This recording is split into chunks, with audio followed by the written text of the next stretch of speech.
ایک بدو سے پوچھا گیا کیا تیری بھی دعا کبھی قبول ہوئی ہے؟ کہنے لگا جی ہاں، ایک مسجد میں میرا قیام تھا، اس مسجد میں ایک جنازہ لایا گیا، میں اس شخص کو نہیں تھا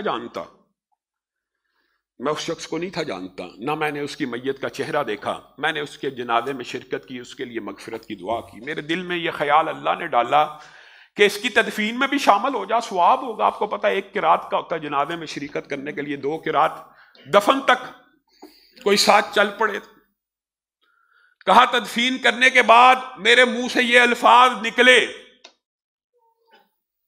اے اللہ تو میزبان ہے، تیرا مہمان تیری بارگاہ میں پیش ہو گیا، تو میزبان ہے اور یہ مہمان تیری بارگاہ میں پیش ہو گیا ہے۔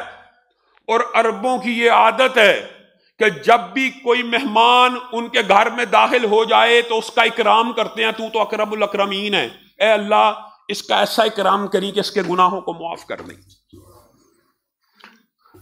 رابی کہتا ہے اسی رات میں نے خواب میں ایک خوبصورت بزرگ کو دیکھا، میں نے کہا آپ کون ہیں؟ کہا میں وہی ہوں جس کے جنازے میں تو شامل ہوا تھا۔ کہا کیا معاملہ بنا؟ کہا باقی معاملے تو کوئی نہیں جانتا، تیری اکیلی دعا نے مجھے جنت میں داخل کر دیا۔ دل سے نکلی ہوئی، اے اللہ ہمارے لیے بھی کوئی ایسے مخلص ہماری موت کے بعد پیدا کر جو اللہ رب العزت سے ایسے الفاظ کے ساتھ دعا کرے کہ بندے کی بخشش ہو جائے۔ بندہ اللہ سے مانگے تو صحیح، مانگنا نہیں ہے، جانا پیروں اور فقیروں کے پاس ہے۔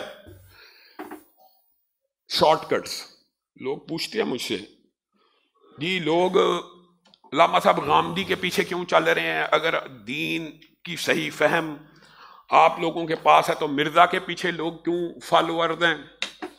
کیونکہ وہ شارٹ کٹ بتاتے ہیں، وہ دین کا حلیہ بگاڑ کے پیش کرتے ہیں۔ موسیقی سن لو کوئی حرج نہیں، مخلوط چل پڑو کوئی حرج نہیں، عورت سے سلام بھی لے لو کوئی حرج نہیں، وہ کتا بھی رکھ لو کوئی حرج نہیں، بلی جیسا ہی ہوتا ہے، کیا فرق ہے جی؟